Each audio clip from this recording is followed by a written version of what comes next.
todos los que participan, a quien agradecemos inclusive que nos acompañen lunes a lunes, ya más de 100 personas, cosa que realmente nos entusiasma mucho.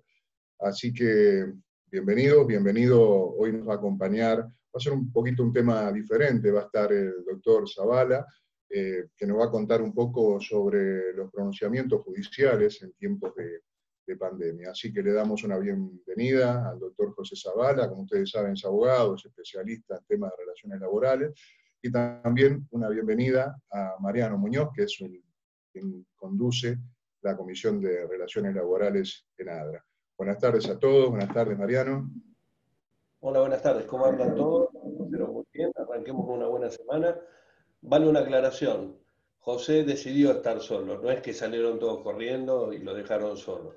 Pues es un tema que tiene un amplio dominio sobre cada una de estas cuestiones que vamos a ver y analizar hoy. Así que José, muchísimas gracias por tu tiempo, te cedo la palabra, gracias.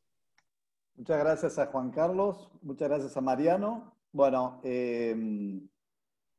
pronto vamos a arrancar con lo que es un repaso por los principales fallos que fueron dictándose desde algunos tribunales locales hasta incluso la Corte Suprema de Justicia de la Nación durante la pandemia, poniendo foco en temas vinculados con la aplicación de normas propias de este periodo, digamos, de crisis, y cómo los tribunales las han interpretado, en la mayoría de los casos, en todos, a través de medidas cautelares que fueron interpuestas por personas que alegaron estar damnificadas, fundándose en la circunstancia de que esperar el resultado del fondo, o sea, planteaban un despido o un reclamo salarial, que esperar el resultado del fondo ponía en peligro la percepción de su crédito y amparándose o argumentando que existía verosimilitud en el derecho que estaban invocando y peligro, como les decía antes, en la demora.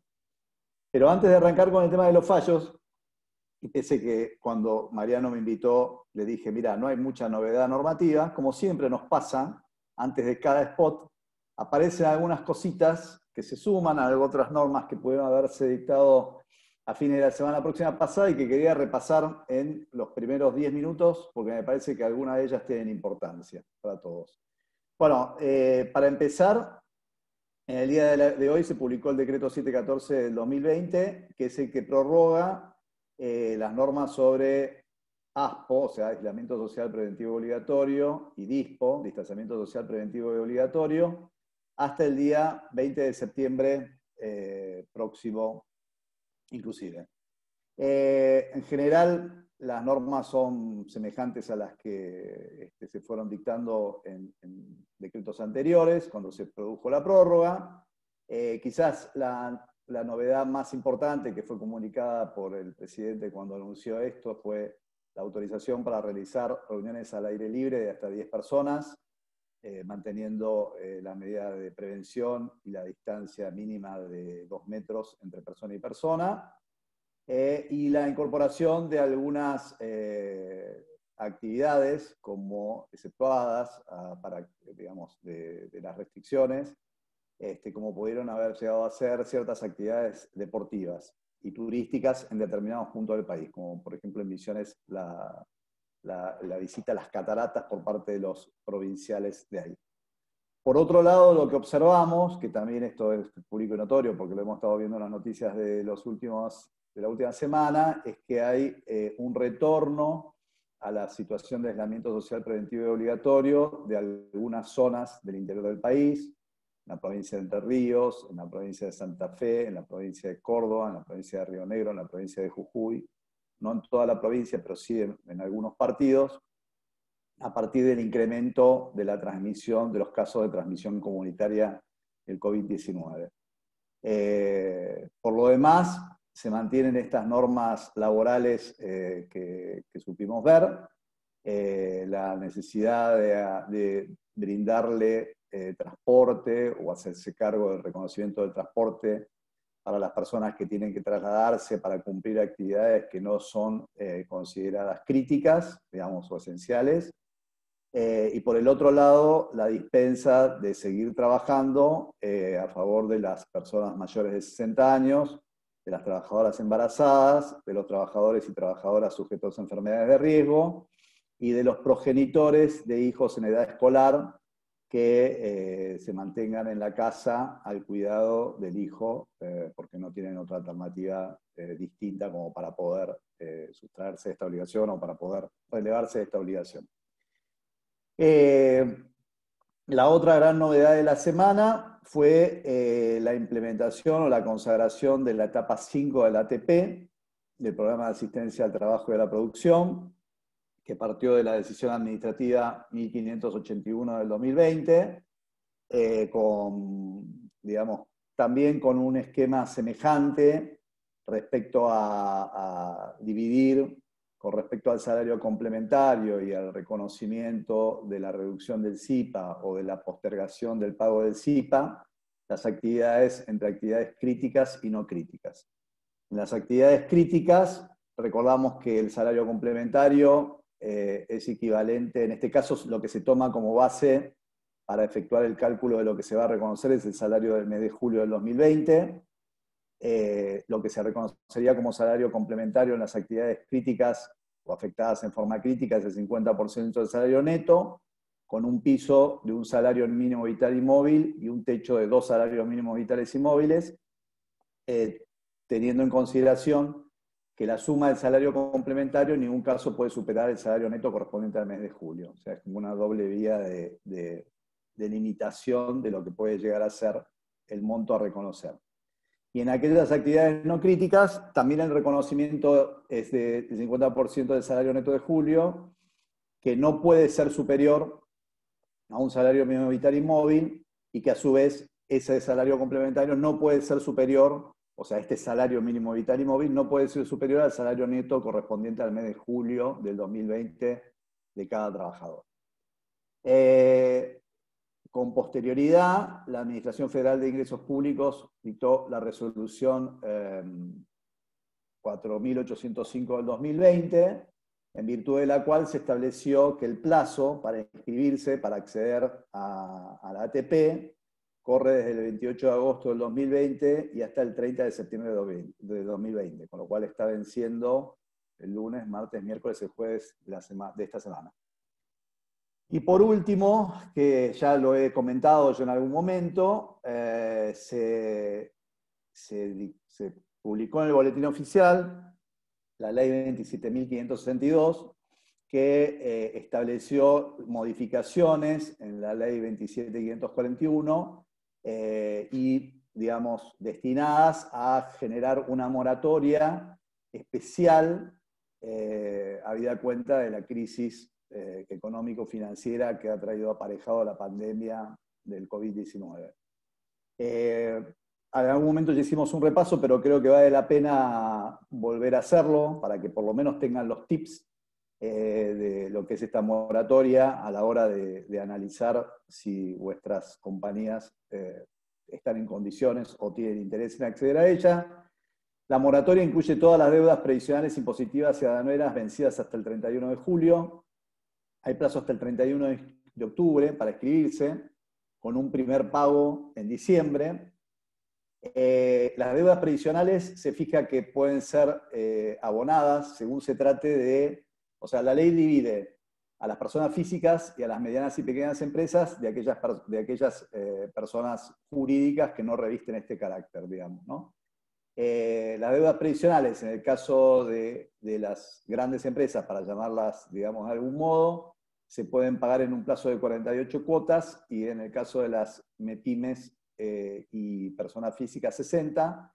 Con respecto a las tributarias, los plazos son para las grandes de 96 cuotas máximos y de 120 para las pymes y personas físicas, o medianas y pequeñas empresas y personas físicas. En todos los casos, la tasa de interés será del 2% mensual hasta enero del 2021 y luego se va a aplicar una tasa variable calculada por el Banco Central, que sería la tasa VALAR, que el otro día leía en una nota y está por debajo del 2% mensual, con lo cual se supone que si se mantiene en los valores actuales un poquito por debajo, sería más beneficiosa incluso que la primera etapa de pago. Y se ponen ciertas condiciones, como por ejemplo para las empresas grandes, estas empresas que dijimos que están fuera del concepto de mediana y pequeña empresa, que es que durante los próximos 24 meses, contados a partir de la entrada en vigencia de la ley, no pueden distribuir dividendos, realizar operaciones con títulos para eludir la normativa cambiaria, lo dice explícitamente, ni acceder al mercado cambiario para realizar pago a entidades vinculadas. Y por el otro lado, también con respecto a estas empresas, deberán, en caso de tener activos en el exterior, repatriar por lo menos el 30% de sus activos, activos financieros serían, o sea, básicamente moneda o títulos, repatriar el 30% dentro de los 60 días contados a partir de la vigencia de la ley. Esta obligación se hace extensiva a socios y directores de estas sociedades, que a título personal puedan tener estos beneficios. Por el otro lado, como novedad, la ley que se incorporó al ser aprobada en el Senado establece un premio para los cumplidores. ¿Quiénes son los cumplidores? Son aquellas personas que al momento, digamos, de la entrada en vigencia de la ley, acrediten estar al día con el pago, con la presentación de las declaraciones juradas y el pago de los impuestos y aportes correspondientes. En el caso de los monotributistas, se establece una condonación del componente impositivo de 6 cuotas para las categorías A y B, que van reduciéndose paulatinamente hasta 2 cuotas mensuales de ese componente para las categorías más altas, la I, la J y la Q. Y por el otro lado, hay una reducción mejor dicho, una ampliación del mínimo no imponible para las personas físicas que van respecto a este ejercicio fiscal del 50% con un límite, ¿cómo se llama? Para lo que es el ejercicio 2020, en la medida que hayan acreditado estar al día con, como digo, con las declaraciones juradas y el pago de los impuestos correspondientes. Muy bien. Bueno, dicho esto, y sin perjuicio de las preguntas que esto les merezca con posterioridad, vamos ahora a entrar en el tema de la jurisprudencia ante la pandemia. Espérenme un segundito, que voy a hacer algo, que es compartir la pantalla. Acá lo tenemos. Perfecto. Bueno, muy bien.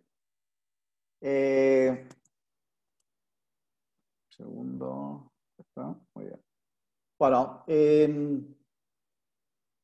como ustedes saben, se encuentra vigente hasta el 27 de septiembre de este año, y con perspectivas, según lo que se comenta, de que puedan llegar a ser prorrogados por algún periodo más, incluso hasta fin de año, la prohibición de despidos, con una particularidad, que es que en la última renovación quedaron afuera de esa prohibición los contratos de trabajo celebrados a partir de la vigencia de dicha renovación, ahora del pasado mes de agosto.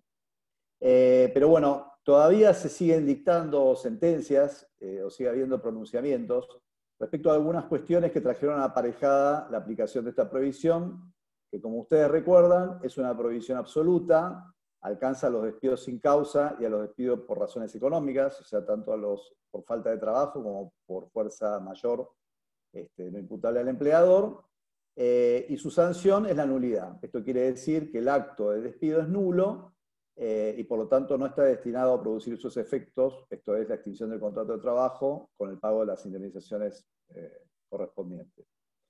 Uno de los temas que ha sido objeto de debate son aquellos casos de desvinculaciones que fueron producidas durante el periodo de prueba.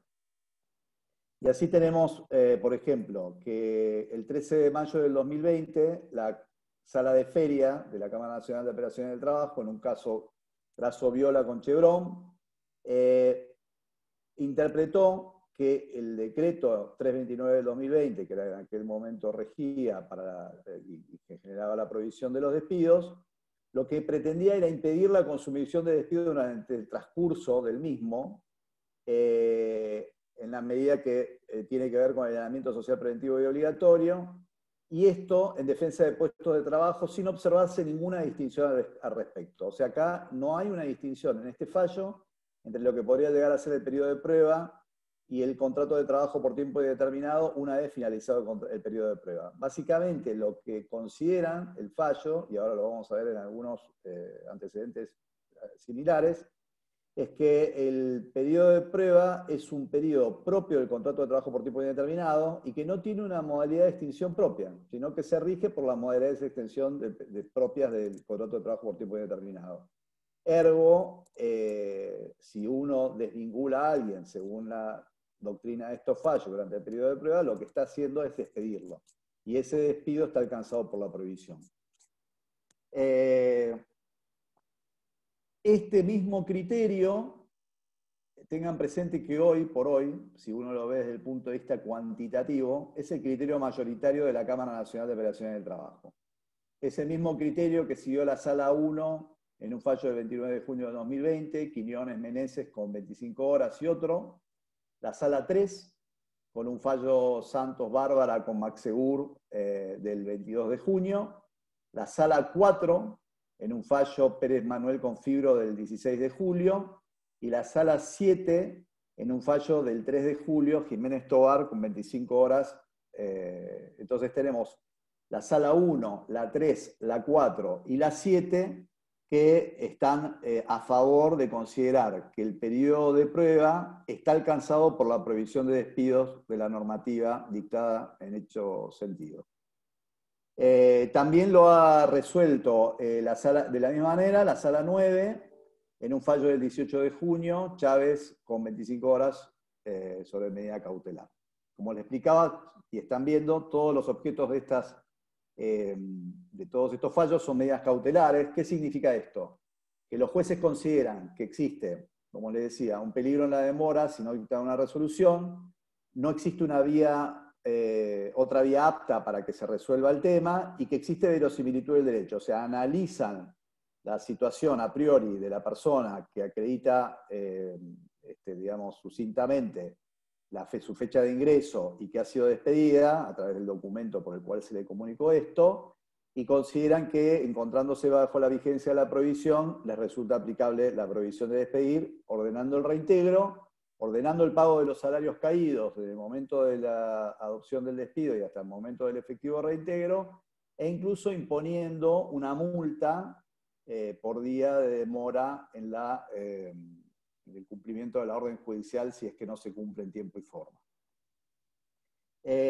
Por el contrario, la Sala 10, en un fallo del 16 de junio, Salazar con 25 horas, y la Sala 8, en un fallo bastante reciente, del 12 de agosto, en Muñiz con seguridad integral, consideraron que esto no es aplicable al periodo de prueba, la prohibición de despedir. ¿Por qué?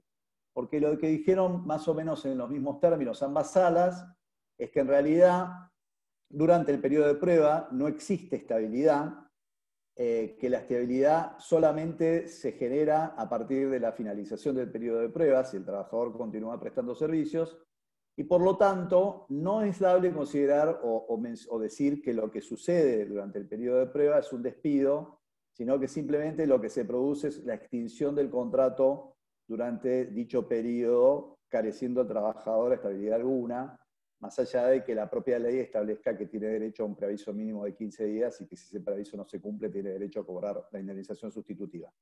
Pero lo importante es eso, digamos, que básicamente lo que estos fallos se están refiriendo es que no existe estabilidad durante este periodo, con lo cual los despidos no serían susceptibles de ser revisados porque no están alcanzados por la prohibición de despedir. Retrocediendo un poquito, porque les explicaba lo que era una medida cautelar, ¿qué quiere decir que esto es una medida cautelar? Quiere decir que aún no se trató el fondo del asunto.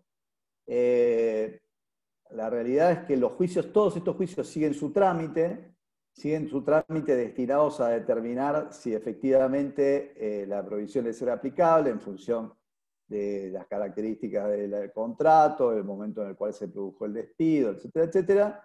Y podría llegar a darse el caso que, resuelta la situación de fondo, se termine fijando un criterio distinto, digamos, ¿no? Pero la realidad es que, a mi impresión, con respecto al periodo de prueba, casi una cuestión de derecho, no creo que haya mucha modificación entre la medida cautelar y la resolución del fondo. Después, temas interesantes. también son aquellos que llevaron a la resolución de despidos con causa durante la prohibición de despedir.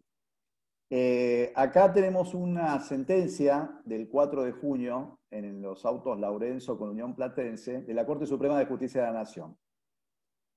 ¿Cómo es esta historia? Se trata de un tribunal de La Plata que ante un despido de un trabajador con justa causa, habiendo el trabajador aducido que en realidad ese despido con justa causa había sido por razones gremiales, o sea, había tenido como trasfondo su condición de representante de hecho, porque no era un representante amparado por la ley 23.551, pidió se dictara una medida cautelar ordenando que se lo reinstalara, diciendo que este despido con causa había violado la prohibición de despedir. El Tribunal de La Plata hizo lugar a la medida cautelar.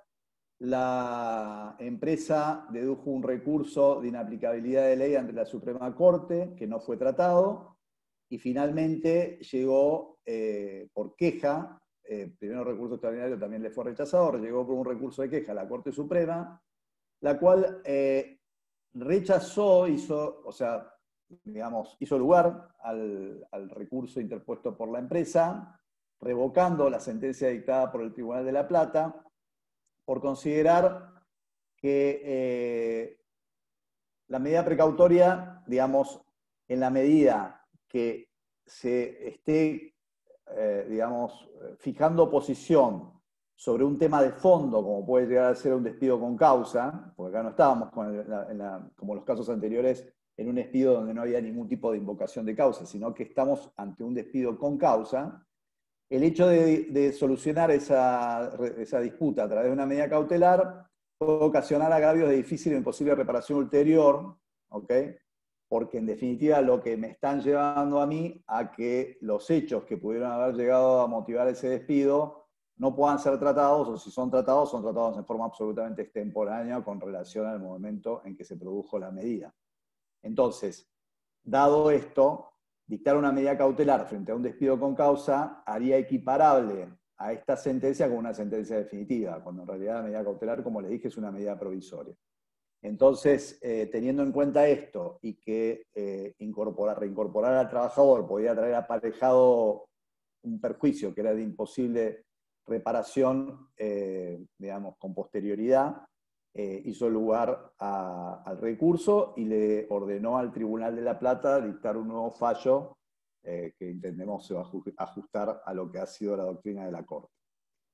Sin embargo, como en Argentina no todo es lineal, y por eso tuvieron tanta gente a quien saludar el día sábado, el Día del Abogado, porque nosotros tenemos mucho trabajo como consecuencia de nuestra justicia. La Sala 4 de la Cámara Nacional de Apelación del Trabajo, en un caso similar, ahora el 17 de julio,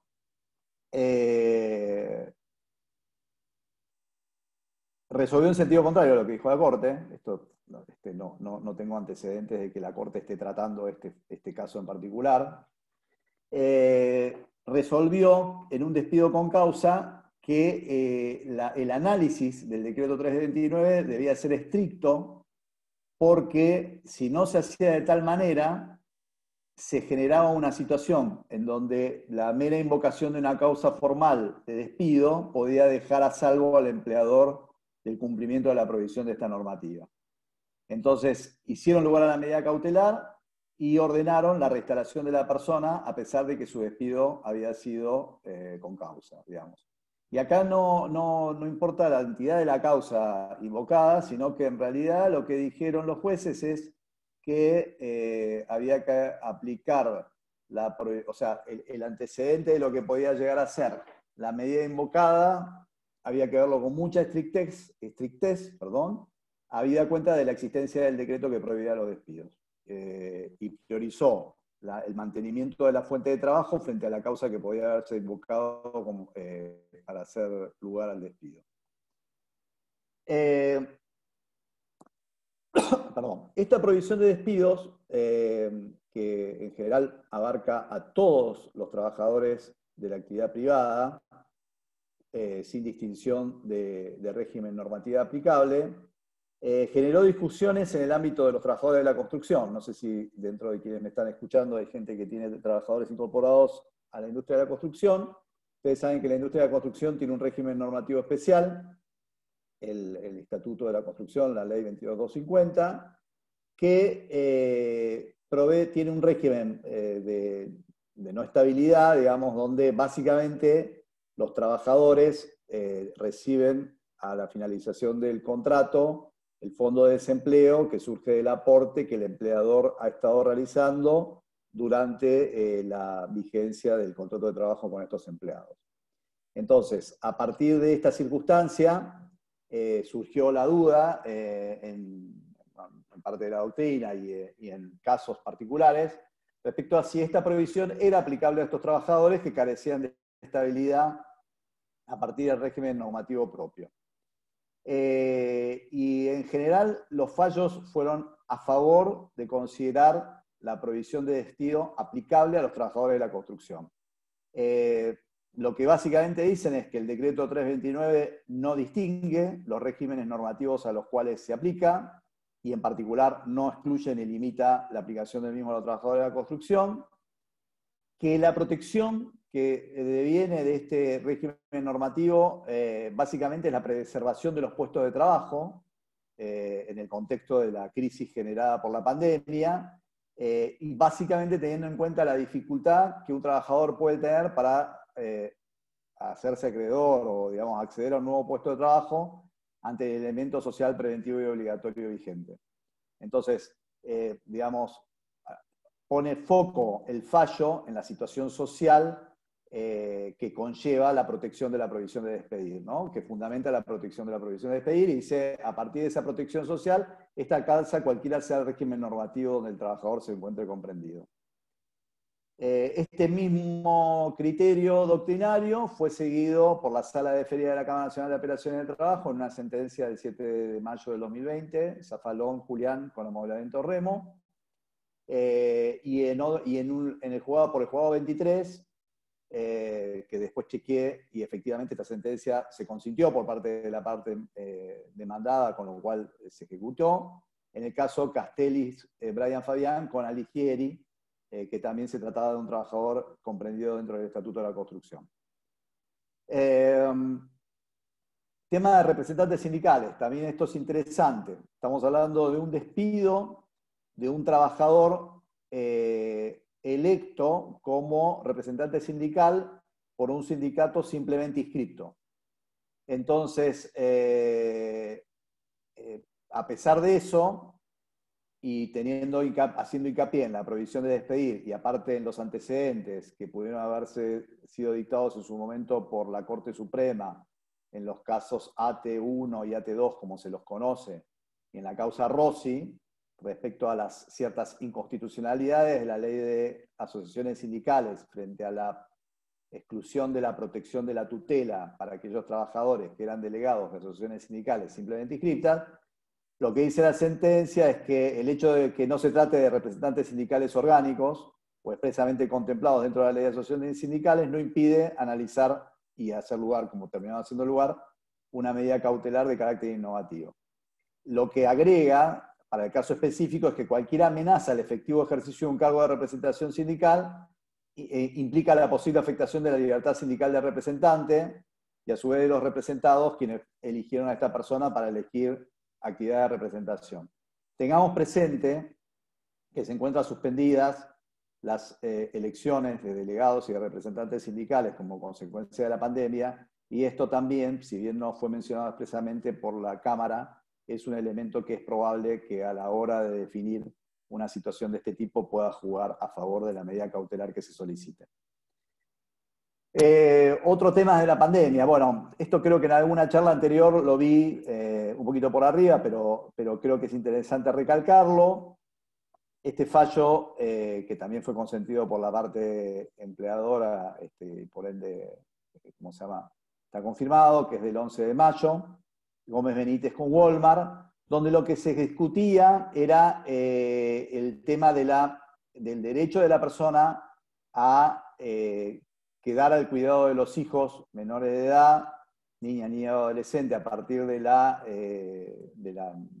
suspensión del ciclo lectivo, y el derecho al cobro del salario, porque, digamos, una de las situaciones que se generó a partir del dictado de la resolución 207 es que en los casos del trabajador mayor de 60 años, de la trabajadora embarazada y de los trabajadores afectados por enfermedades de riesgo, la resolución indica claramente que los trabajadores tienen derecho al goce íntegro de sus remuneraciones, y cuando se alude a la gente que está en su hogar al cuidado de hijos cuyo ciclo lectivo ya ha sido suspendido, solamente se hace mención a una ausencia justificada.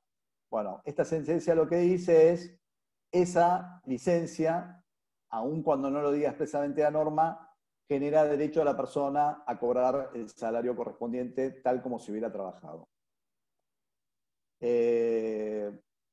También un fallo similar, para federalizar un poco la charla, dictó la Cámara del Trabajo del Chipoleti más recientemente, en el caso Soto Belén Verónica, del 21 de julio del 2020, digamos, donde se hizo lugar al reclamo de salario de una persona que se encontraba en esta situación y no los estaba percibiendo. Y creo que con esto terminamos. Sí, perdón, voy a volver para atrás. En otro caso también interesante, porque es un tema que está generando bastantes consultas y debate, que es el tema de la posibilidad de otorgar vacaciones a los trabajadores durante el aislamiento social preventivo y obligatorio. El Tribunal 5 de Quilmes le ordenó a la empresa Rigoló reimputar sumas que le había abonado al trabajador en concepto de vacaciones pertenecientes al 2019 a haberes devengados, ya que se trataba de un adulto mayor y tenía, digamos, y concederle el derecho a gozar de las vacaciones durante el ASPO no cumplía con la finalidad higiénica digamos, del Instituto de las Vacaciones. ¿Okay? Con lo cual, ante esta situación, se priorizaba el goce de salarios para esta persona que se encontraba en aislamiento obligatorio por ser adulto mayor, por sobre las vacaciones que la empresa le había querido otorgar para que gozara durante este periodo de suspensión del deber de presentarse a prestar servicios. Bueno, esto es todo. Sigue habiendo, digamos, medidas cautelares porque sigue habiendo situaciones vinculadas con la interpretación de normas relativas a la pandemia. Algunos comentarios del final. No está saliendo y existen dudas sobre si va a salir la prórroga del acuerdo entre la UIA y la CGT por suspensiones del artículo 223 bis, que había vencido el 31 de julio. Ustedes saben que la realidad es dinámica y puede cambiar, pero en las últimas horas del día viernes hice una consulta con gente de la CGT y me dijo que el tema estaba trabado, más allá de que había habido algún anuncio público de parte del gobierno en semanas pasadas de que ese acuerdo estaba avanzado, o casi suscrito, no recuerdo muy bien qué términos se explicaron, pero digamos, es un tema que todavía no está resuelto y que quizás existen posibilidades que no se resuelva nunca. Así que, bueno, los dejo con esto y quedo a disposición de las preguntas que me quieran hacer. Muy bueno, José, muy claro hasta ahora. Acá hay una consulta. Dice si se puede suspender al personal por falta o disminución de trabajo. Es un poco, No. bueno, estaba un poco... Está muy bien la pregunta, porque hablamos, no, porque estuvimos hablando de despidos, básicamente.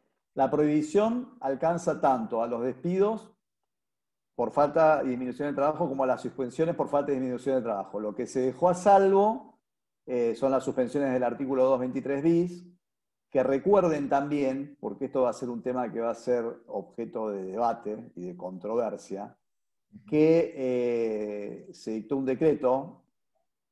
Si recuerdo el número, se los voy a dar, y si no, creo, si mal no recuerdo, es el decreto 529, pero se lo tendría que confirmar durante el pasado mes de julio, donde lo que se estableció fue que los plazos previstos en la ley del contrato de trabajo para las suspensiones por fuerza mayor, que son 75 días, y falta o disminución de trabajo, que son 30 días, que sumados entre todos ellos no pueden superar los 90 días en el mes aniversario, o sea, de la aplicación de la primera suspensión, se prorrogaban durante la vigencia del ASPO. Entonces, uno de los dilemas que yo creo que va a existir y que pueden llegar a dar lugar a litigiosidad es qué sucede, primero, con aquellos territorios o aquellas provincias donde se estén aplicando suspensiones que ya estén fuera del aislamiento social preventivo y obligatorio. Y por el otro lado, yo entiendo que tal cual como salió redactado el decreto, que introdujo una discusión que la verdad que no existía, porque la mayoría de la doctrina interpretaba, y de hecho me sumo, de que las suspensiones del 223 bis no estaban sujetos a plazo, salvo el que acordaran las partes, pero bueno, establecieron que esas suspensiones están también sujetas a los plazos legales. Lo que va a generar también discusión es qué pasa cuando se termine definitivamente el ASPO con aquellas suspensiones que están en curso, por ejemplo. O si, habiéndose agotado el plazo de 90 días durante el ASPO por la adhesión a acuerdos marcos, ya sea el de la CGT o el de otras actividades, finalizado podría llegar a pactar nuevas suspensiones, o voy a tener que esperar que transcurra un año aniversario desde que aplique la primera suspensión. Que son temas delicados porque la realidad es que lamentablemente no parece que la actividad económica se reactive en forma automática una vez finalizado el ASPO, y la verdad que el Instituto de las Suspensiones Convencionales es un instituto ágil y que ha dado lugar a que se solucionen muchos problemas, especialmente en este caso, en este marco de prohibición de despidos, digamos, ¿no?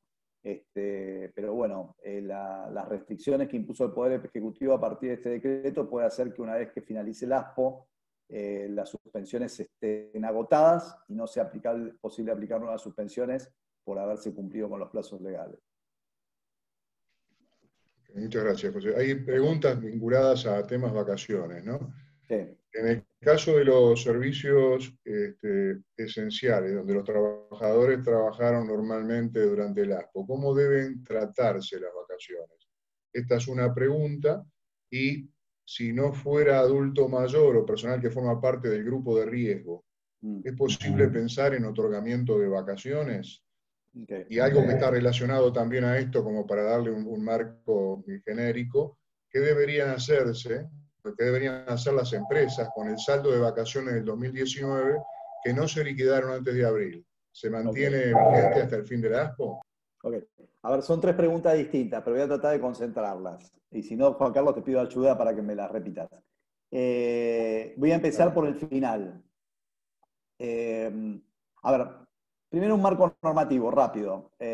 No quiero escaparme por la tangente, pero ustedes saben que existe un marco normativo general respecto de las vacaciones que es bastante estricto y que solamente se flexibiliza a partir de una autorización del Ministerio de Trabajo que habría que solicitar en el caso concreto, y en algunos casos con algunos convenios colectivos que son aplicables al personal que está encuadrado en el convenio, no a todo el personal de la empresa, o sea, no al que está fuera de convenio.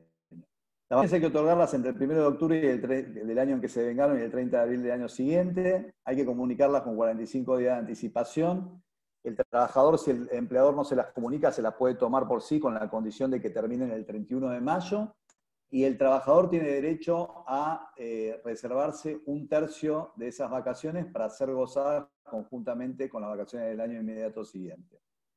Esto que parece un cuento de ciencia ficción, porque en realidad el nivel de cumplimiento por parte de las empresas es muy flexible, pero es el marco normativo vigente, y yo creo que es el marco normativo a partir del cual se van a juzgar muchos de los conflictos que se generen con el tema de la dación de vacaciones ahora. A ver, no hay ninguna norma que haya suspendido el otorgamiento de vacaciones a partir del ASPO. Digamos, esto es un fallo de un tribunal de Quilmes y que se refiere a un caso concreto que es de personas que estaban gozando de una licencia especial como consecuencia de ser adultos mayores y estar liberados de prestar servicios. Yo creo que para las personas que pertenecen a industrias denominadas esenciales y que estuvieron prestando servicios, las vacaciones se pueden otorgar.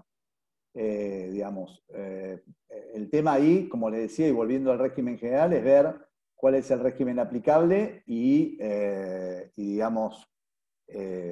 si ese régimen aplicable permite otorgarlas en este momento, en el mes de agosto, digamos, o principio del mes de septiembre. Segundo tema.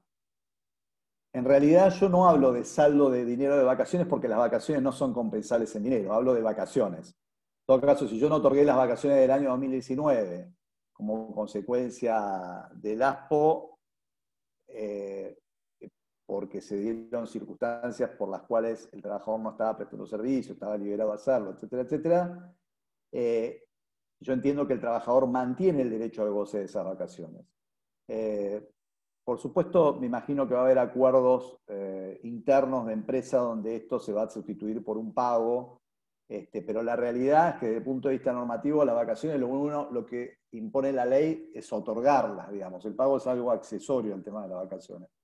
Con eso contesto, creo que la pregunta de quien preguntabas qué pasa con el pago de aquellas vacaciones del 2019. En realidad, más que el pago de las vacaciones, hay que pensar qué pasa con las vacaciones del 2019, y yo creo que el trabajador va a ser difícil invocar que han caducado como consecuencia de que no las haya tomado, más en esta situación de aislamiento social preventivo obligatorio.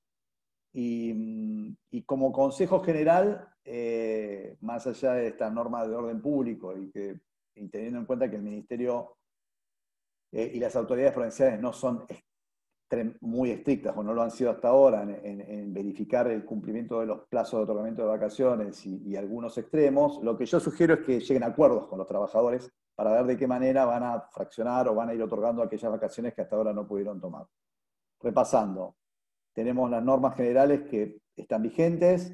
Segundo, tenemos probablemente restricciones para otorgarlas para aquellos trabajadores que no estaban trabajando. Podríamos otorgarlas para aquellos trabajadores que han estado trabajando, siempre con ajuste a las normas generales y al convenio si es posible, y no son sustituibles en dinero. Va a haber que ver en cada caso en particular cómo se soluciona el stock de vacaciones acumuladas por los trabajadores producto de la pandemia. O sea, hay otra pregunta. Si se despide con causa por temas de ART y al no tener un puesto disponible para esta persona, lo que cite la ART, ¿se puede realizar el despido igual? A ver, yo entiendo que lo que están planteando es una extinción de contrato de trabajo en los términos del artículo 212, porque cuando mencionan como consecuencia de la RT, yo lo que supongo que están partiendo del supuesto de una persona que producto de un accidente de trabajo adquiere una incapacidad permanente, ya sea de carácter parcial o absoluto. En el caso de la incapacidad absoluta, en realidad yo entiendo que el contrato se extingue no por un despido, sino como consecuencia de la imposibilidad del trabajador de prestar servicio alguno. Y creo que sería contestable la prohibición de despedir, porque en definitiva, en ese caso, la extinción no tiene que ver con un despido, sino que tiene que ver con la extinción del contrato por una circunstancia sobreviniente, ajena a la voluntad, en este caso, del empleador, que no lo está despidiendo, sino que básicamente lo que no puede es darle más tareas porque el trabajador no está en condiciones de cumplir ninguna tarea. Estamos hablando de la incapacidad absoluta y permanente. En el caso de la incapacidad parcial y permanente, si bien el tema podría tener la misma solución, porque ustedes recuerdan que si una persona queda incapacitada en forma parcial y permanente, yo como empleador tengo obligación de darle tareas residuales que pueda cumplir, pero si no las tengo, el contrato se extingue y yo le pago el 50% de la indemnización, pero yo creo que acá la discusión sería mucho más fuerte y habría muchas más posibilidades de que se impusiera la prohibición de despedir a partir de la circunstancia de que el trabajador acredite que el empleador pudo haberle dado tareas y se negó a hacerlo. Entonces creo que si la pregunta viene por ahí, que por lo que entendí venía por ahí, yo les diría que si la incapacidad es absoluta, no tendrían problema o no tendrían que tener problema en extinguir el vínculo pagándole la indemnización que prevé el artículo 12, cuarto párrafo. Si la incapacidad es parcial, es probable que el trabajador, si quieren desvincularlo, invoque la prohibición de despido. Una pregunta más. ¿Qué ocurriría con la reserva de puesto en curso durante el plazo de restricción de trabajo del ASPO?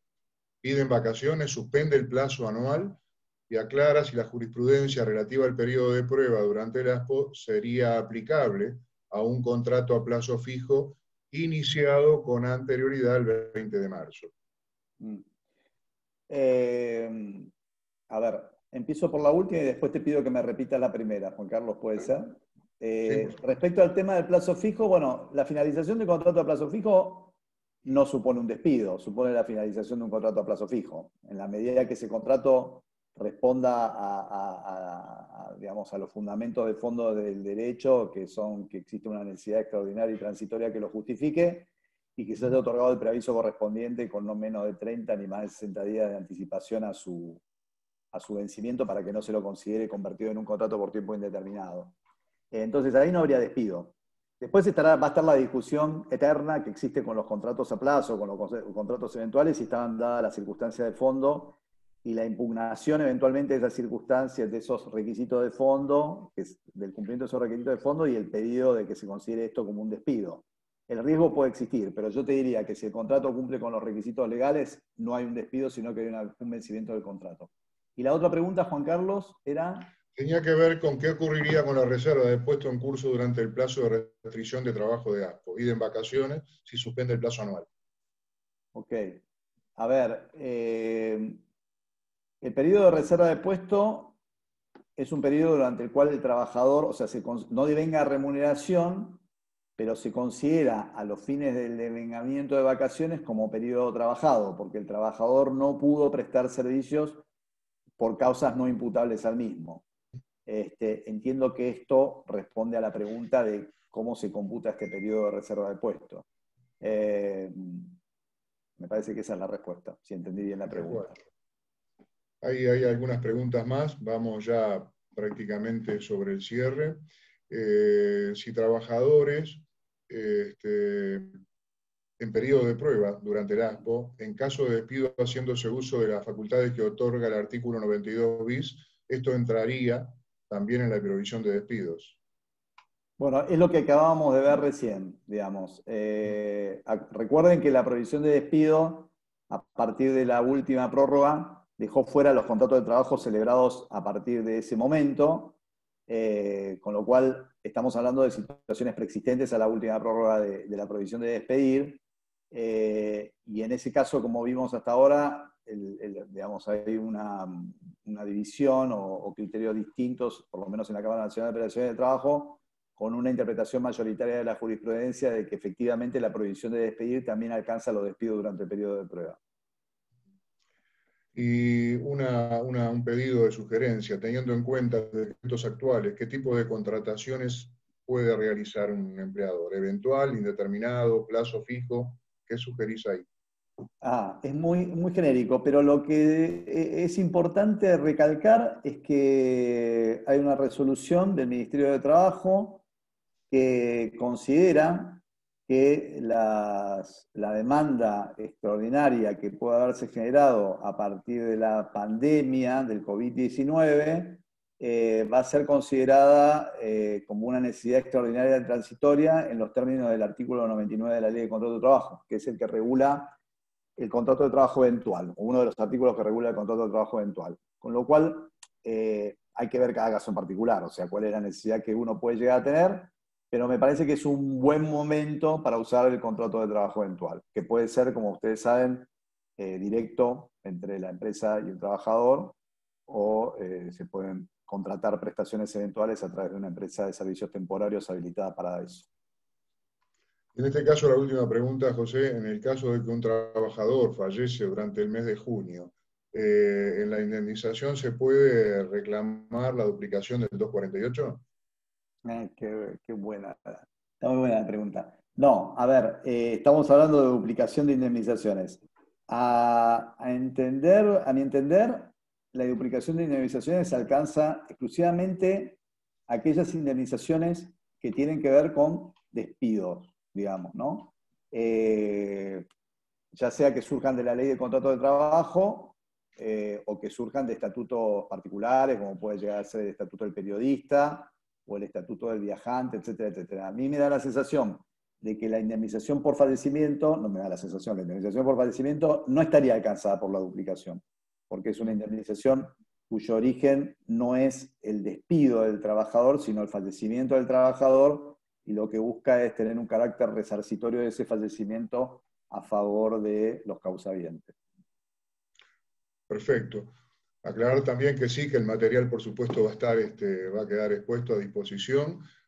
Prácticamente, bueno, ya no tenemos más preguntas, José, agradecerte muchísimo, sumamente esclarecedor Por favor, la al contrario. exposición, y creo que a todos nos está pasando esto dentro de este contexto, todas estas dudas que van surgiendo de acuerdo a cómo nos venimos adecuando a lo que viene.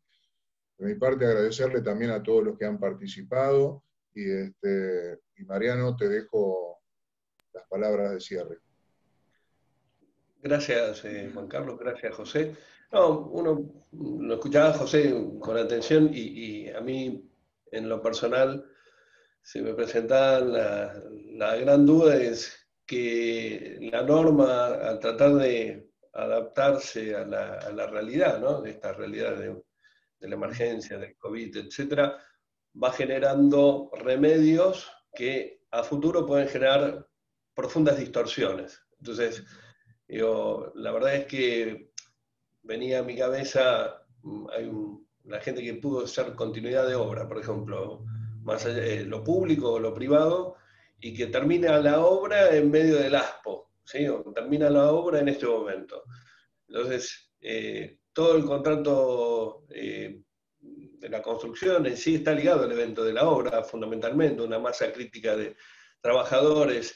Y digo, la verdad que no me queda muy claro, no por las palabras de José, sino por la interpretación de la norma, y si me permite el tiempo y el espacio, preguntarle a José, ¿qué pasa con estos casos, ¿no, José? Que, por ejemplo, hubo inversiones privadas que terminaron su cometido finalizando la obra porque estaban habilitadas a hacerla, y tienen una cantidad, una masa crítica de gente que en definitiva y en este tiempo pueden verse la necesidad de la empresa de cesantearlos, ¿no? De cesantearlo.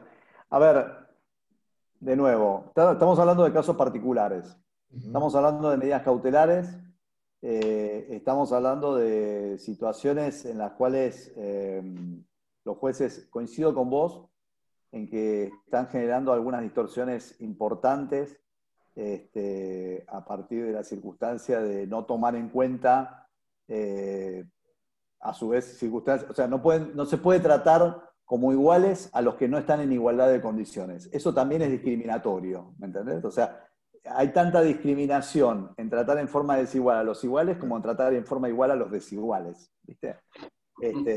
Y entonces, en este caso en particular, es una situación crítica, porque lo que te están imponiendo a vos es una estabilidad de gente que fue contratada, ¿cómo se llama? Se supone que ahora con el tema, digamos, con los nuevos emprendimientos que se generan a partir de la prórroga de la prohibición de despedir y la liberación de las nuevas contrataciones de esa prohibición, el problema lo tenés resuelto. Pero para lo que te quedó como stock, te vas a encontrar con situaciones como esta, ¿viste? Donde tenés a jueces que dicen eso. A mi entender, yo estoy en contra, definitivamente, porque no podés tratar de la misma manera a una persona contratada por tiempo indeterminado, con un sistema de estabilidad impropia, pero estabilidad al fin, como es el de la ley de contrato de trabajo, que el de los trabajadores de la construcción. Igual son fallos, de nuevo, son fallos y son medidas cautelares, ¿viste? No sé si sirven como dato, como para estar alertado de que una situación así puede llegar a darse en un caso particular. No sé si sirven para tomar grandes decisiones, ¿no? Así estamos. Algunas igualaciones son arbitrarias, ¿no? Exactamente. De mi lado, José, muchísimas gracias. Por favor. En nombre de ADRA y Juan Carlos, como siempre, muy agradecido del espacio que nos propició. Un placer. Gracias. Buenas tardes. Bueno, nos vemos el próximo lunes. Nos vemos el próximo lunes. Que estén muy bien. Chao a ustedes. Chao.